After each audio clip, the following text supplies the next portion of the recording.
Hello, thank you all for joining us today. I am Heather Jones. I am a licensed clinical social worker in the state of Missouri and a licensed specialist of clinical social work. That was a mouthful in the state of Kansas. So essentially, what I do is I spend my day to day doing mental health therapy.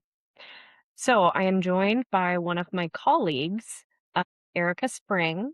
She and I met probably 15 years ago, working the same job. And there has been a topic that we have discussed over and over throughout our time together. And the virtual wellness experience is a great opportunity for us to kind of spread awareness and also revisit some of these things more solution focused.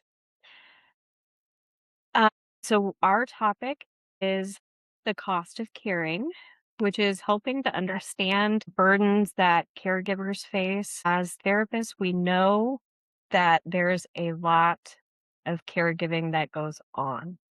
And I'm Erica Spring. I'm a licensed professional counselor. And yeah, Heather and I decided that we've wanted to do something together for a long time professionally. And we basically grew up as baby therapists together, getting our license, starting our private practice, and kind of leading parallel lives as we started our own families and became mothers and wives and all the things. And so this experience with Dr. Tanya and Damien gave gave us the outlet to finally bring some of this information to people so that they can have, at least on my side of the presentation, a better understanding of the actual reality and the actual data and the numbers associated with what it actually costs to be a caregiver and the concept of who actually helps the helpers. Something that I've always found fascinating being in the therapy field is we're kind of like the one job where it's like, even if you're the Pope or the mayor or just, a regular Joe, it's the one job that everybody kind of agrees that if something's wrong, you should go talk to one of us. Yeah. Part of what we're going to be discussing is who do we talk to and where do we go exactly? So, I said earlier, there are lots of different types of caregivers. So, we have the professional caregivers, such as nurses, doctors, therapists, in home providers. We also have more informal, or they may be professional in another area, but they're providing these services in an informal capacity, caregivers. So that would include family, friends, different people in the community, different support groups, as long as somebody is volunteering their time to help with people. We will hit on those demographically. It looks like upwards of 75 of our helpers are women, and 86% of social workers and upwards of 80% of therapists are all women. And so this is an interesting theme that we lean on, which is now after women's lib, we do all the things, and we're still, because of gender norms, and Judeo-Christian standards, seem to be the people who are still expected to cook, clean, provide the things, but also bring in a paycheck. And so I think that what what this ultimately means is that a lot of our data is gonna be representative of gender specific themes, right?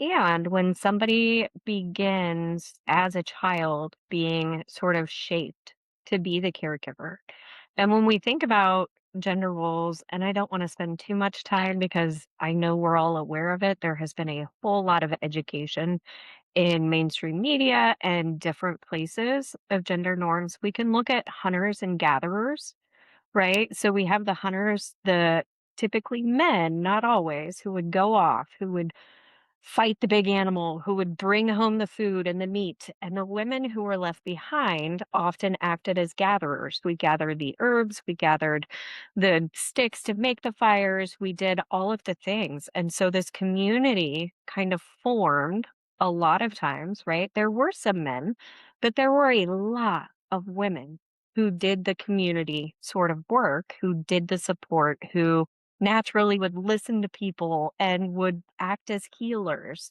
And they found themselves more and more so being moved into a caregiver role. Yes. So there is a heavy expectation. If you talk to a hospice worker who's at bedside, it's daughters. And even in in our experience as becoming clinicians, we're trying to be mothers, we're trying to be wives, we're trying to run a household while operating a practice. And of course, men share these things, but I do think that it's a really interesting piece of data that this is one area, and in addition to probably teaching nursing, other female dominated professions, where seemingly this is part of our identity, but also part of our cultural assimilation expectations, which is you will be sugar and spice and everything nice and take care and be helpful and want to do this. So it's often prefaced when you come into a helping career and go to school and you want to do something outside of the home. Our field is often discussed as it's a calling. All right. And that it's a passion, and that it should be selfless work, because the the true payment is that you get to help humans who will never repay you, and that this is the ultimate sign that you have become, the ascended healer. Here's where we really get to the meat and potatoes and start moving into the actual cost of what it means to be called to do this and even challenge, are we really called? And when we look at, you know, are we really called? Like, that's a narrative that is wonderful in a lot of ways, but also hurts us, right? I can remember a job that I worked fairly early in my career as I was getting licensed, as I was working through. I had spoken to my supervisor saying, I cannot afford to live on what I'm being paid. I need a raise. I have been, working 16-hour days. If someone is in crisis, I am going to them. I am putting my body in harm's way when people are escalated or aggressive. I need more money because I am having to access a lot of the services that I'm getting together for my clients. I am right around the poverty line. My car's about to break down and I cannot afford to fix it. I am eating terrible food. I am sitting all day long. Here are things my body is going through, in addition to taking on a lot of the stress that's being brought into my office or into the home or into whatever particular setting I'm at that day. Sometimes it's in my car. Sometimes I'm sitting on a deck and it's wonderful, but that is very few and far between. So I pointed out these things to my supervisor and she said, no, honey, we get paid in smiles and hugs. We don't get money. And so those narratives, right, that are really, really integrated into it's very harmful when people are either wanting to go into this career, when people are thinking about what can I do to help others and looking at caregiving overall in a professional capacity. Yeah. Would you like to send a hug to the utility company, perhaps? Mm. We could give it a go. And yes, so when we came out of graduate school, most of my friends who went straight to work out of high school obviously were making more money. But what I was shocked to find out was that I was literally going to starve to death with a master's degree at 24 years old, was wholly unprepared for that. And full transparency, we are married, and compared to our single income counterparts, I have no idea how they're making it, because without our husbands, we probably never would have been able to be licensed. We have no health insurance, we have no backup, and we really would qualify for Medicaid food stamps, probably Section 8 if we were living with the children and all of the things. Well, if you think about what it takes to create one of us, you're looking at upwards of a minimum of 6 years of education, 4 years undergrad, 2 years at least post-grad, and one of the things that we know about that, well, that's expensive, so you're looking, at 100K, let's just, ballpark range it with a bachelor's, graduate degree, additional, 40 to 90, depending on where you go, what you do. Now, here's something that we add on. When we graduate, we're not done. We don't actually know anything. I know more about triangles than I do about taxes. Thank you, education. Okay. So the same thing happens in graduate school whenever you're learning how to be a therapist. You learn all this theory, but they don't teach you anything else about how to move in this world, how to build a practice, how to pay your how to pay your taxes, how to structure your business. They don't teach you any of that. So you're learning. But on top of that, you cannot come out and just go make money. You cannot come out of school and just go practice. You have to endure 3,000 of my license postgraduate supervision work. As a caveat, you have to pay that supervision unless you can find a site, which is usually community mental health, uh, that would provide that for free. Meaning, your supervision, 3,000 hours times whatever that supervisor's time is worth, let's say $100, that's an expensive add-on. So that's before you ever get to have a piece of paper that says the state of Missouri says that you can do this job. We at this point would be considered at least a minimum of 10 years in, and you have made exactly $0. You're actually in the hole. You're in the hole. Like, I was in debt, she was in debt, we were hurting. Okay. So, when all of this is happening, as Heather said, because of the hours that we're working, trying to hurry up and get by, trying to start our lives, we are not taking care of ourselves. We can't afford the copay. We can't afford the medicine, even if, like, we have high blood pressure. And afford time off. We can't take time off. There were so many years where I knew I was putting on weight, and it was not necessarily a choice, and there was not necessarily this easy fix of, "Well, just eat healthier," because I might have 6 in-home sessions in Kansas City, which, by the way, like, that's what we did. Like, this is wild to think about. Like, people think about therapists as, like, being in this seat in this office with air conditioning. The way that we hustled to get licensed was we did in-home in the Kansas City area. We went to the people who could not get to us. We worked with people who were high risk to self, high risk to others. So you might be moving over a 3-county space, which encapsulates, hundreds of miles, and you've got to hit upwards of 6 a day to keep up with your quotas, to keep your boss happy. So you're driving, you're not eating, you cannot move. The most movement that you're getting is walking from that car and wherever you're going to next. And if you have small children, you have to figure out an accommodation. I breastfed my kids, right? And when I wasn't around them, I had to pump. I cannot tell you how many quick trip bathrooms have been my place where I have had to pump. Absolutely. I had gestational diabetes in one of my pregnancies, and would have to eat something in the middle of a session, which is, frowned upon and all the things. I don't have an office. I don't have a microwave. I am literally on the road, and it would drive my husband insane because on any given day he had no idea where I was. So you could be out in the field and nobody even know where you are. So that does bring up a point in specific to a lot of us that we don't think about. I think again about caregiving as being gentle and kind and, spending time with grandma, reading, visiting the nursing homes. That's one side of this. We were involved with something that was very intense. On any given day, we could actually be in very, very, very high stress, cops, ambulance staged, fire trucks, involuntary holds. I've been in households where I've literally laughed at the police whenever they arrived. And I'm like, I need to go back in there because my purse is in there. And they're like, man, this area hasn't been secured. And I've said, I've literally been in that house for 2 hours alone with no gun and none of my 10 friends that you have. I think I'm going to be fine getting my bag. Okay. But after you get home after a day like that, then you immediately have to go into mom mode.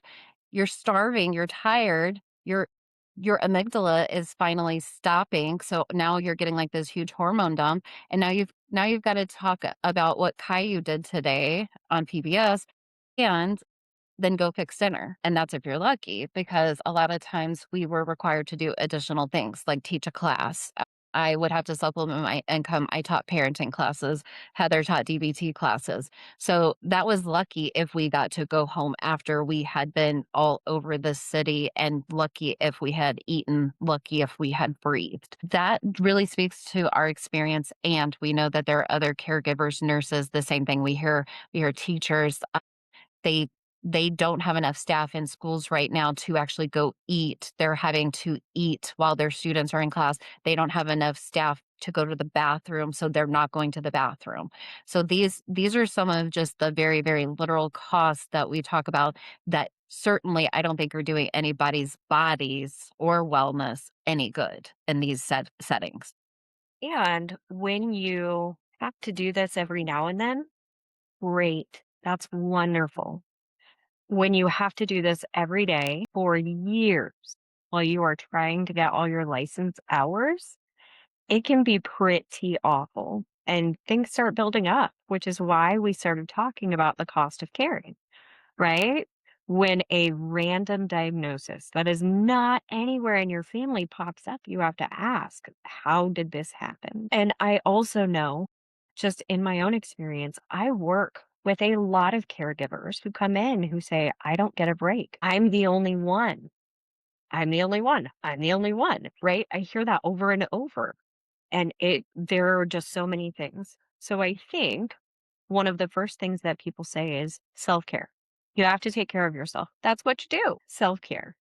So I also tend to think, just in my experience, that is a buzzword, right? People say it all the time without actually knowing what self-care is. People say, take care of yourself. And typically that means light a bunch of candles, fill up the bathtub, get bubbles all the way up to the ceiling, and soak. Great. I think soaking would be wonderful, especially with like bubbles up to the ceiling. That's like a super fun dream of mine, to just have bubbles everywhere and then not have to clean it up. But the problem with that is, what happens when you're in the tub and then you are the only one? You're the only one who gets the crisis call. You're the only one who has to get out and take care of the person. You are the only one who does not have support. I think there are a lot of really wonderful things about self-care. I think it is very misunderstood.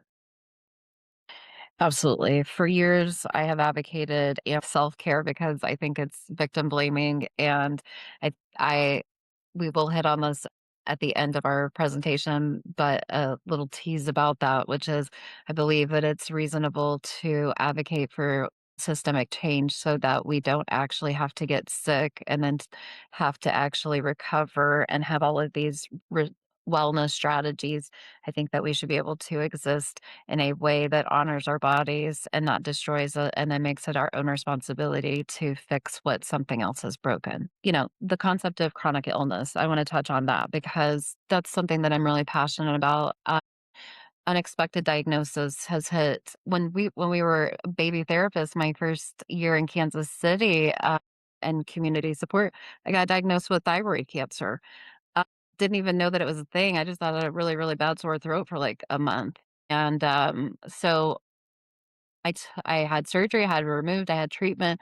I came back a week later. I still had the scar, I still had the dressings, and I just wore scarves not to scare anybody. And my doctors were like, "What are you doing? What is your job?" And I told them, and they were all like, "Yeah, you're gonna need to stop doing that because it's bad. This is bad on your health." And, of course, I didn't listen. Now, I do wanna say this, I was rewarded heavily for returning to work that quickly, and this is where an argument for systemic change. Somebody should have protected me from myself, and there should have been resources that would allow me to continue to eat and not pick whether or not I go back to work 1 week after having thyroid cancer treatment. And it was heavily rewarded and talked about how tough I was, how resilient I was.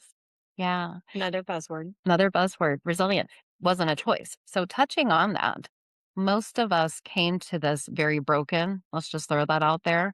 So if anybody's not familiar with the adverse childhood experiences, for the love of all, please get familiar with them. They are the root of all evil in society. If we can get ACEs under control, I don't think that we have chronic illness. I don't think that we've got chronic substance abuse. I don't think we have any number of things. So, on average, right now, the average American does have upwards of at least one adverse childhood experience.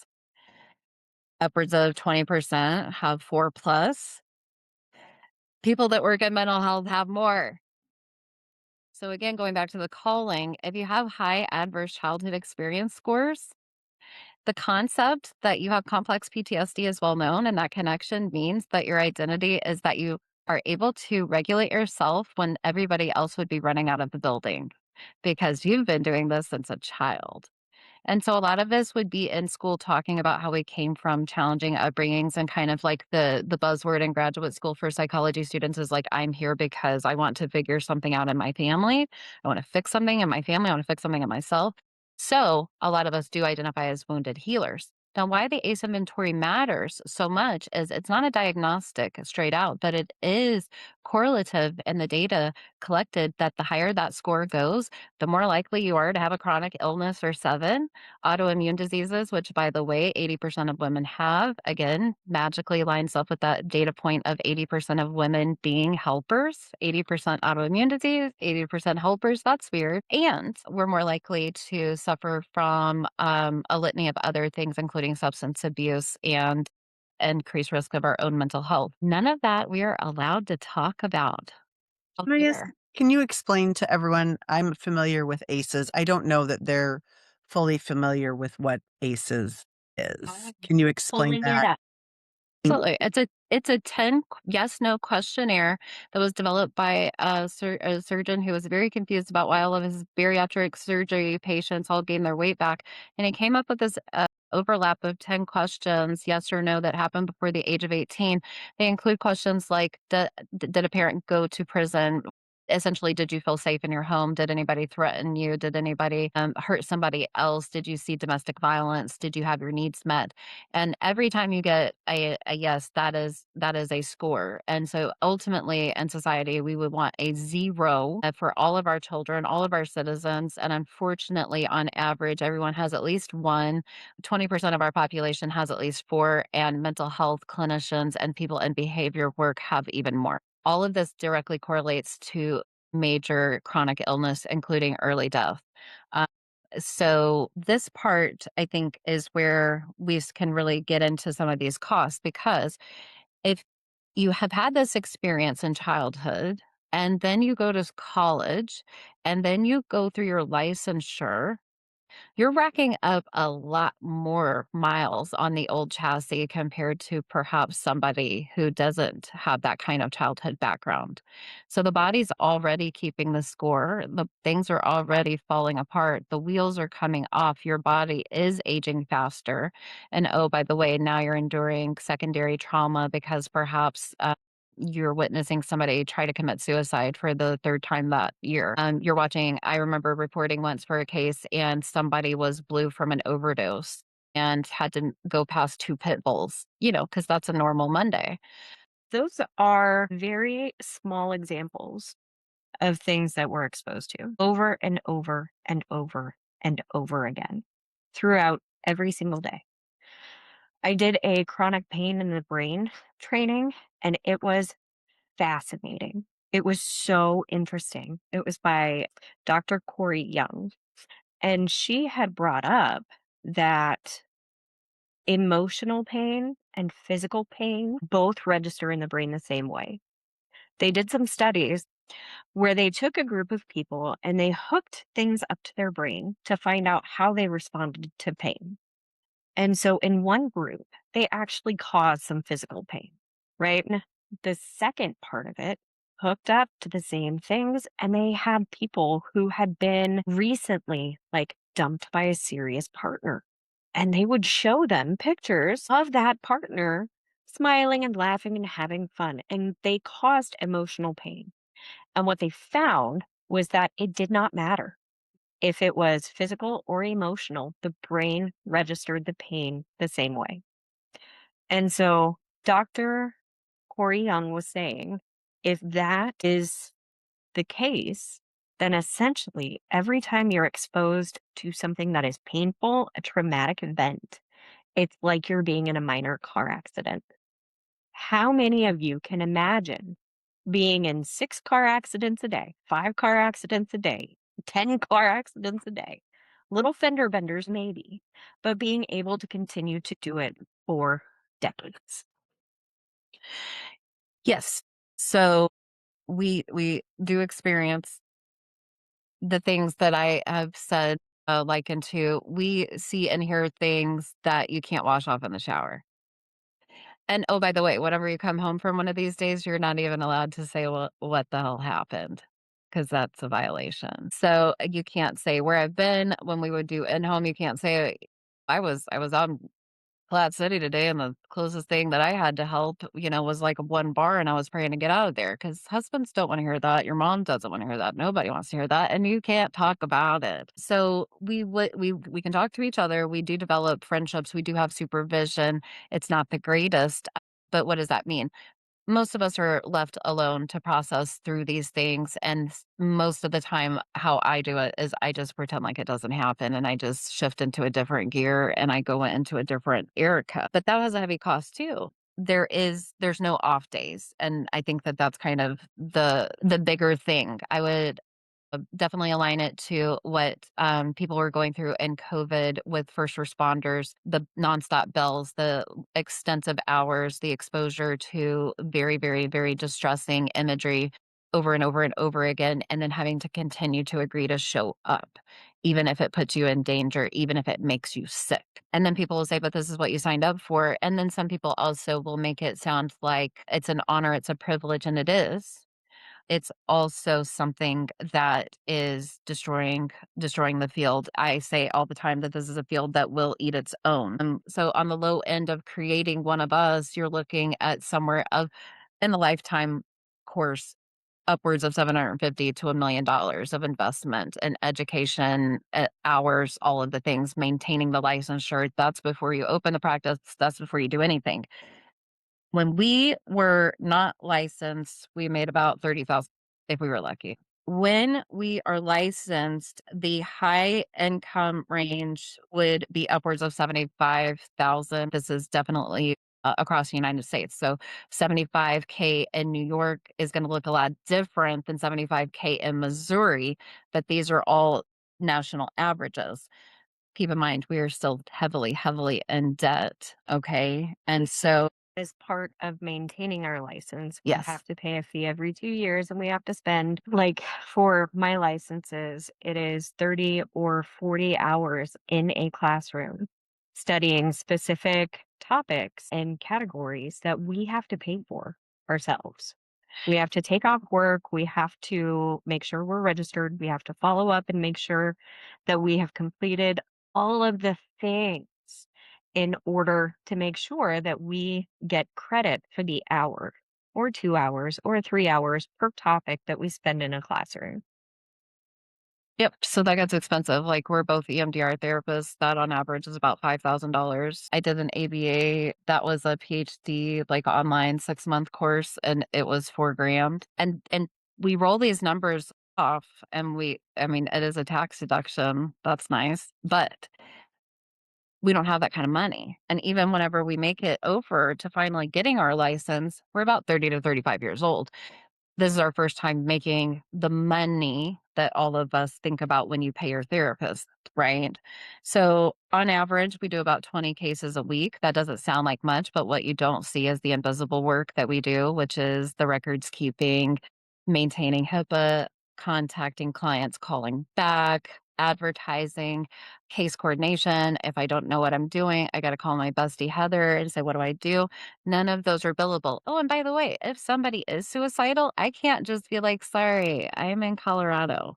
I actually have to fix every part of that to get that person to safety. And that isn't anything that I'm resistant to, but it does underscore that even if I was doing my self care, you can't actually ever be fully in your self care with a caveat. I could do that if I agreed and she agreed, or somebody that was like me, to take what we call my on call.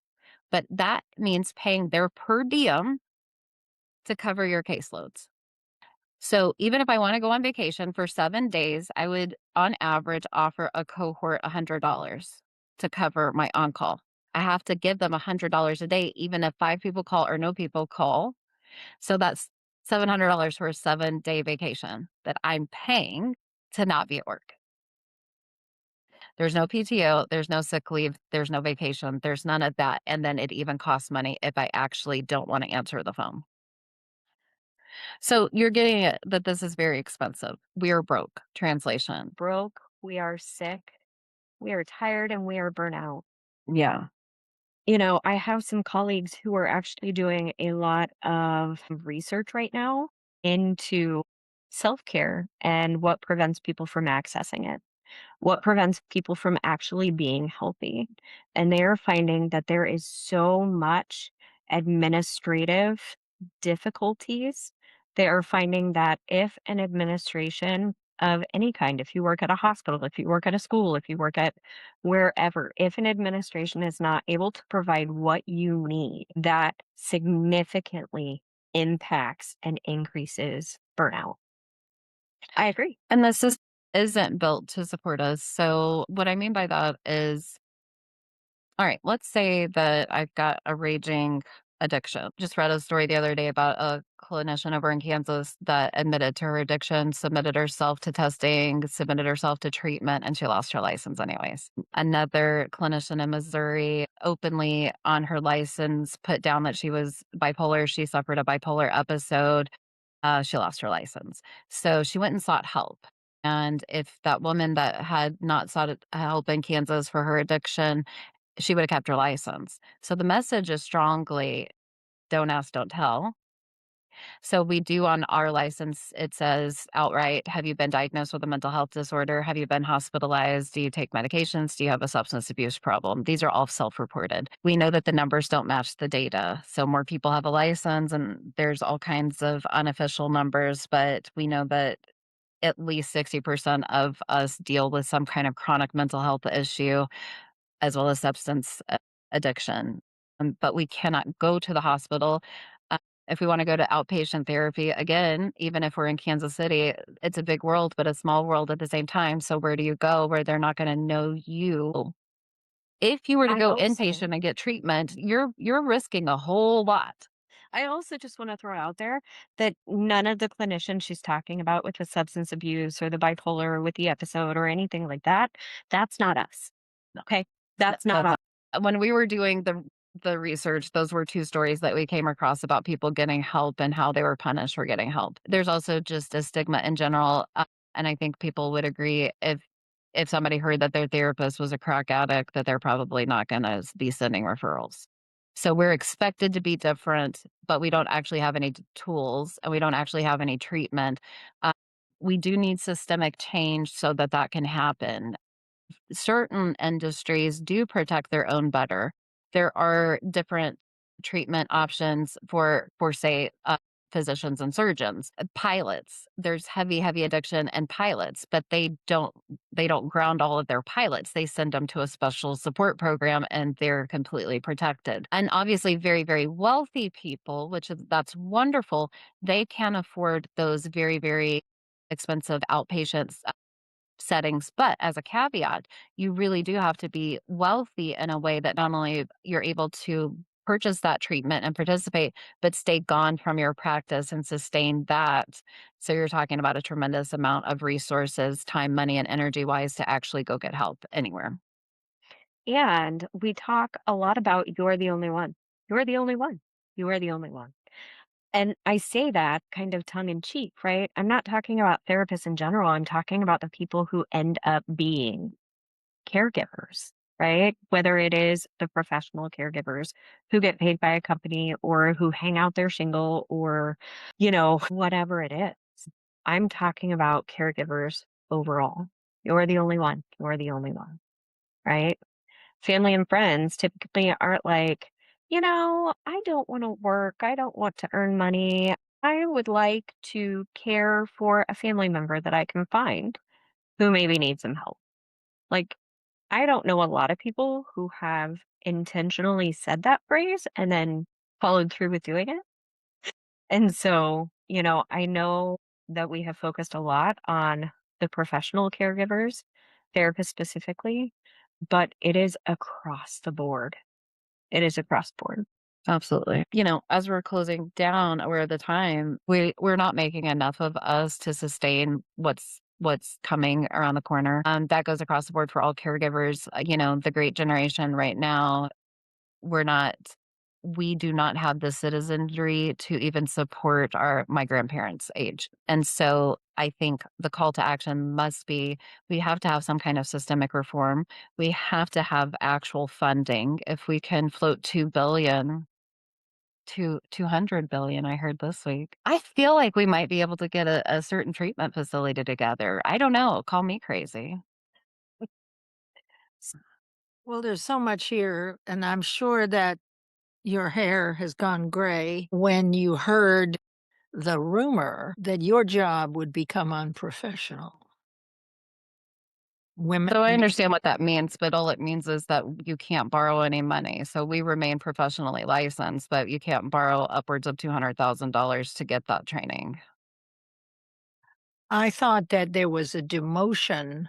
No, they just can't make any more of us. You can't get yourself into more than $100,000 debt to become a therapist. I'm still a licensed professional counselor. We're still professionals. They're not going to demote us. The next generation will not have access to the funding that it actually requires. That piece I see. Oh, that 750,000, there's not gonna be any more of us because they're not gonna subsidize their education like they did ours. well, I got a question for both of you. So we know that physicians work countless hours and they are prescribing and diagnosing and doing surgery on no sleep. So my question is living this kind of life, which is nonstop without sleep, does there come a point where you get used to it and your body and mind acclimate to it? That's the question. So, my answer for that would be yes, obviously. If they're able to train their bodies to not sleep or not need the same amount of sleep, that is great. But how long can you swim across the ocean with a Buick tied to your foot?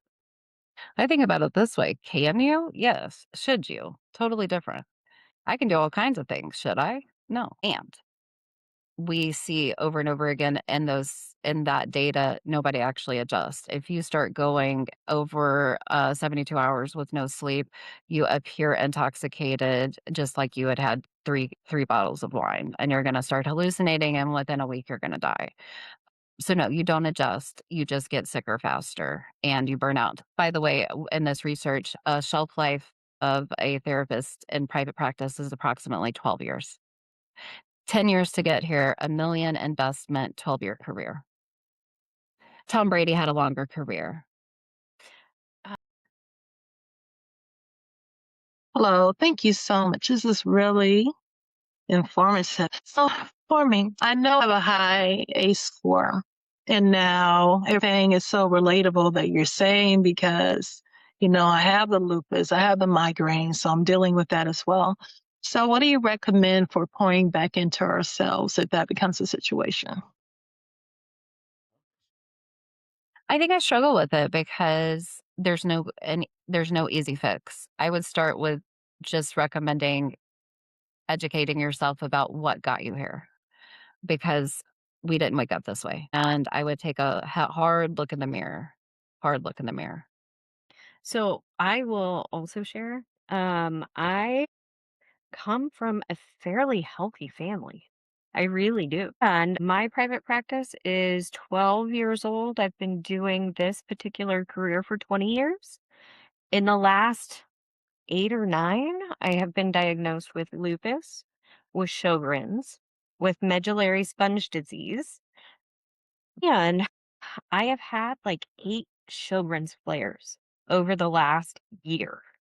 Right? I'm also caregiving for my father, who lives 5 hours away, and for my older brother, who has autism, who also lives 5 hours away. What I have had to do is I have actually had to start pulling back the work that I have been doing. I have had to decrease my hours, and I'm looking at what do I need to supplement my family's income to maybe not contribute as much to savings, if at all, because I'm still trying to figure it out.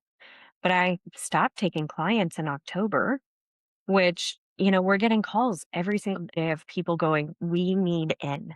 This is an emergency. I need to see someone." this is an emergency. And I'm balancing how can I help people? How can I help the clients that I have agreed to serve? And how can I actually stay healthy enough to do it? It's it's it's a very, very challenging thing, Christy. Please connect with other people with chronic illness. That's something that has brought Heather and I very, very close. And, you know, sharing the thyroid cancer, I have Hashimoto's, and I was diagnosed with a degenerative neurological issue about 5 years ago. And Mayo Clinic absolutely told me at that point I should retire. And I said, are you gonna take care of my kids? They said no, it turns out.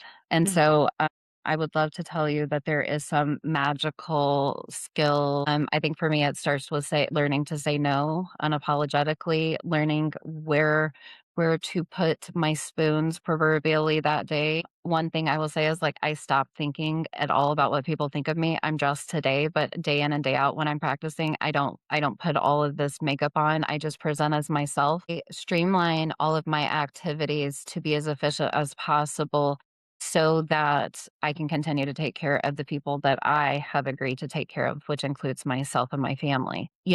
I don't want to discourage helpers.